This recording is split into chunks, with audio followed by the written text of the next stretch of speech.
The Federal Inland Revenue Service in Nigeria has floated a program of electronic invoicing for large taxpayers. Now, the idea was to onboard or integrate this Class A of taxpayers into the country's tax system by using certified service providers. And there are some 16 of these professional institutions already onboarded in the first phase of the program. Now, let's chat to one of them with me now in the studios. Welcome my guest tonight on the program from our Abuja studios, Arinola Giwa-Amu. She's the CEO at Ace of Spades, Nigeria. Madam, it's good to have you on the Arise Exchange tonight. Welcome to the show.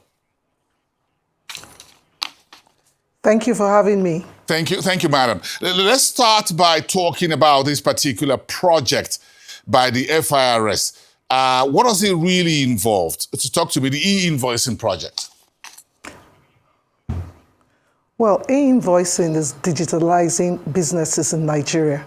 So the generation, the transfer, and the storage of invoices now has to be digitalized. Instead of doing it manually like it's always done, it gives the government an bird's eye view into businesses in Nigeria.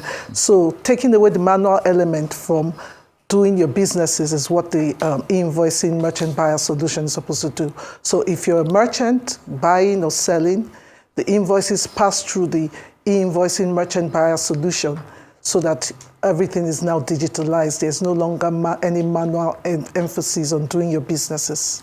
Why is it important?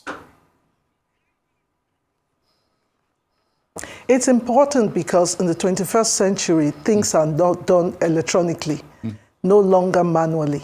And it definitely cuts off shortages, under remittance, tax fraud, and tax evasion, because every invoice, both for goods and services, are done electronically, and the E-Invoicing merchant buyer solution gives the FIRS direct insight into every business done in Nigeria. All right, so what roles do certified service providers, such as Ace of Spades Nigeria, provide the FIRS in this regard? About 16 of you that are already onboarded.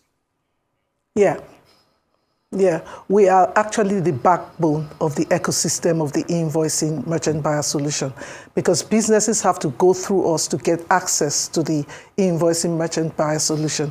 So businesses, we connect the FIRS with all the businesses in Nigeria.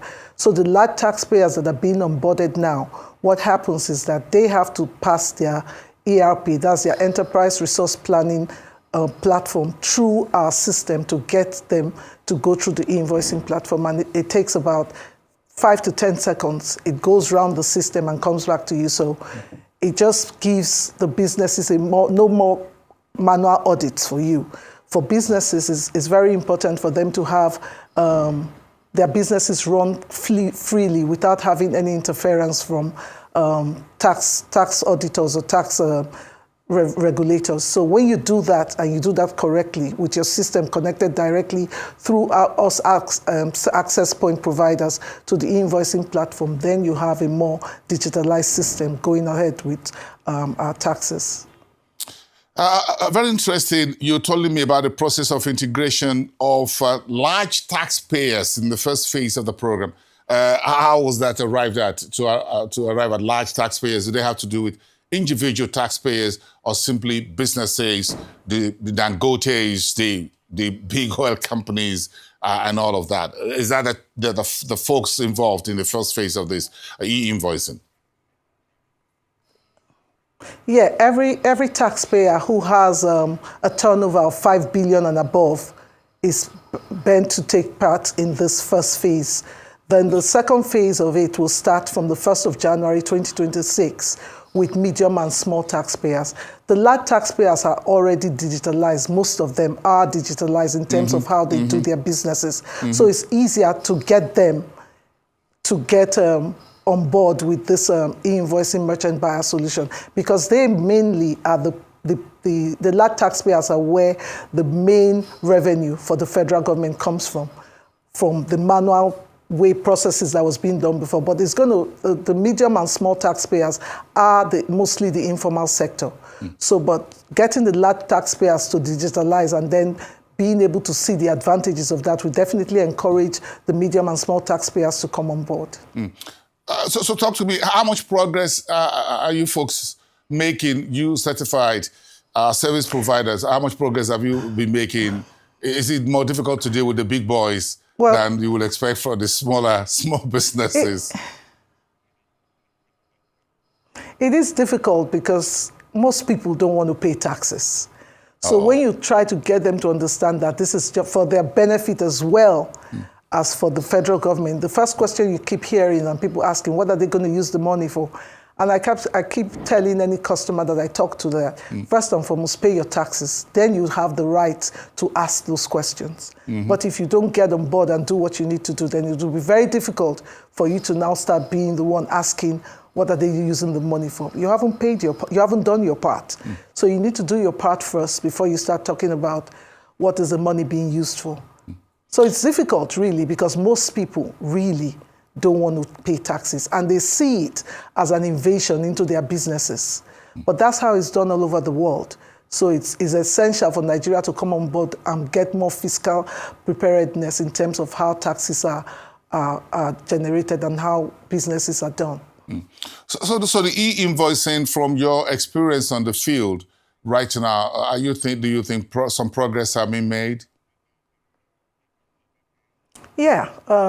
The sensitization started for the large taxpayers, I think, with the FRS in 2024. So they've had a lot of time to understand what exactly is coming. The law takes effect properly from the 1st of January 2026.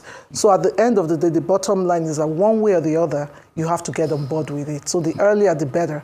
It is slow, but eventually, when probably FRS starts enforcing, they will have no choice but to come on board. It is slow. Talking to my colleagues, we're all going through the same processes. People shopping for the cheapest service provider they can get. But gradually, people are coming on board. It is slow, but it's getting there. So in terms of you certified providers, what are the things you need to have in place that will help you to get these services done on behalf of the FRS and, of course, on behalf of the federal government and the people of Nigeria, because the government needs every tax in the kitty. We need the money in the box. Yeah, absolutely. We service providers, I'll speak for my company, Ace Consult Nigeria Limited has been doing a lot of automation for the FRS since 2016. So we were part of the first service providers to get accredited. We had to go through and make sure we had a system that met all the criteria to be a service provider. And NIDA, NDPR, Nigerian Data Protection Regulation Services, all those things have to be you have to go through those processes and then do a demo for FRS to show that you are ready to be a service provider. And we've done that. And once you do that, then you get certified and accredited.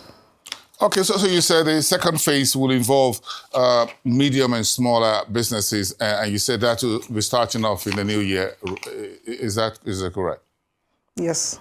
Okay. Will the process remain largely the same with the large taxpayers that you're currently dealing with? It will remain the same. The only difference is that when you get to medium and small taxpayers, they really are not digitalized. Some of them don't even have a computerized system. So trying to encourage them and trying to make them understand that it's for their benefits, because a lot of losses for businesses that are still manual, from employees and all that, will be taken care of once you get digitalized and computerized. So encouraging medium and small taxpayers to get to that process will take a longer time than the large taxpayers, but it will get done. All right, we thank you for your time, Madam, on the show tonight. Thank you so much for clarifying and bringing us up to speed on what the FRS is doing and the role that you certified service providers are providing in the service of the country and the tax system for Nigeria. Thank you so much. We appreciate that. We wish you all the best. Thank you so much for joining us from Abuja's studios. Thank you for having me. Now, that's Arinola Giwa-Amu, the CEO at Ace of Space Nigeria in Abuja studios.